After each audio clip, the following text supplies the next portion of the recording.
క్రీస్తునందు ప్రియమైన దైవ జనాంగమా, నా పేరు పాస్టర్ పసుపులేటి పేతురు. నేను దేవుని సేవకుడను. ఎలాగున్నారు? క్రమముగా ప్రతిరోజు దేవుని వాక్యాన్ని వింటున్నారా? వ్యక్తిగతంగా ప్రభుతో మాట్లాడుతూ ఉన్నారా? ప్రియులారా, దేవుని వాక్యాన్ని మనం వినటమే కాదు, మన మిత్రులకు, బంధువులకు కూడా తెలియజేయండి. వాళ్ళను కూడా ప్రభు ఆదరిస్తాడు. వారి కన్నీరును తుడిచి వారిని రక్షణలోనికి నడిపిస్తాడు. ఎవరు నశించుట ఆయన చిత్తము కాదు కదా. ఆయన మాటలు పరిశుద్ధమైనవి. అవి వారిని ఎంతో ఉపకరిస్తాయి వారి జీవితానికి. ఏది నీ సాక్ష్యము?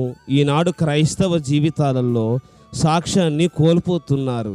లేఖనాలు ఘోషిస్తున్నాయి, అంతము వరకు సహించిన వాడు రక్షింపబడునని రాయబడింది. మన రక్షణ సాక్ష్యాన్ని అంతము వరకు కాపాడుకోవాలి. అపోస్తలుడైన పౌలు తిమోతికి రాసిన మొదటి పత్రిక 1వ అధ్యాయము 12-13 వచనాలలో తెలియజేస్తున్నాడు. పూర్వము దూషకుడను, హింసకుడను, హానికరుడునైన నన్ను తన పరిచర్యకు నియమించి నమ్మకమైన వానిగా ఎంచినందుకు నన్ను బలపరిచిన మన ప్రభువైన యేసుక్రీస్తుకు కృతజ్ఞుడునై ఉన్నాను.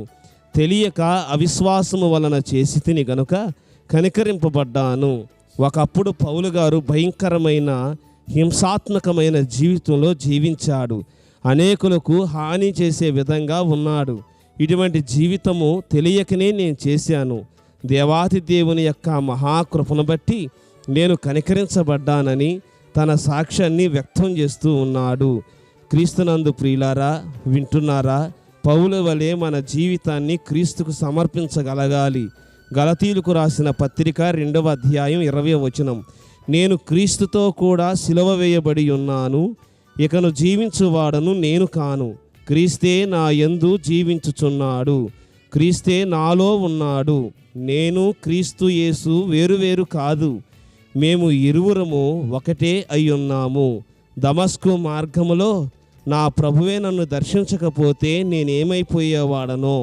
మహా వెలుగులో నన్ను దర్శించాడు, నన్ను పరికించాడు, నా పాపములన్నీ కొట్టివేసి నన్ను రక్షించాడు. యేసుకు నేను సహదాసుడను. నేను యేసు వేరువేరు కాదు, క్రీస్తు యేసు నేను ఒకటే అయ్యున్నాము. ఎంత గొప్పతనము, ఎంత పరివర్తన పౌలులో ఎలా రాగలిగింది? అయినా యేసులో ఏమి చూచి ఇంత పరివర్తన చెందాడు? గుణమహాత్మ్యాయక్తి, గుణగణాలలో మన ప్రభువు మహాపరిశుద్ధుడు. ఆయనకు సాటి ఎవరూ రారు. హెబ్రీ పత్రిక 7వ అధ్యాయము 26వ వచనములో, పవిత్రుడును, నిర్దోషియు, నిష్కల్మషముడును, పాపులలో చేరక ప్రత్యేకముగా ఉన్నవాడును, ఆకాశ మండలము కంటే మిక్కిలి హెచ్చైన వాడునైనా ఇట్టి ప్రధాన యాజకుడు మనకు సరిపోయినవాడు, తగినవాడు. ఆయన పరిశుద్ధుడు, పాపము లేని మహానుభావుడు. ఆయనే తెలియజేశాడు కదా.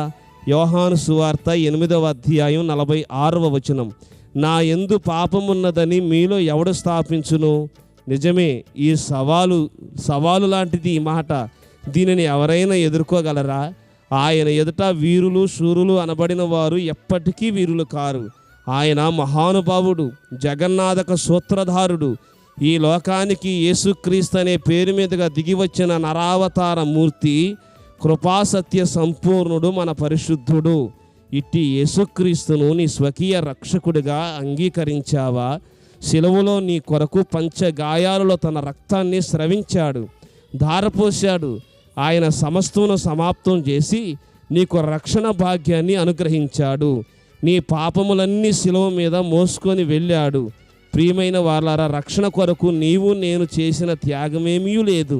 రక్షణ కొరకు శిలువలో అంతా ఆయనే చేశాడు. మనకు రక్షణను అతి సమీపముగా ఇచ్చేశాడు.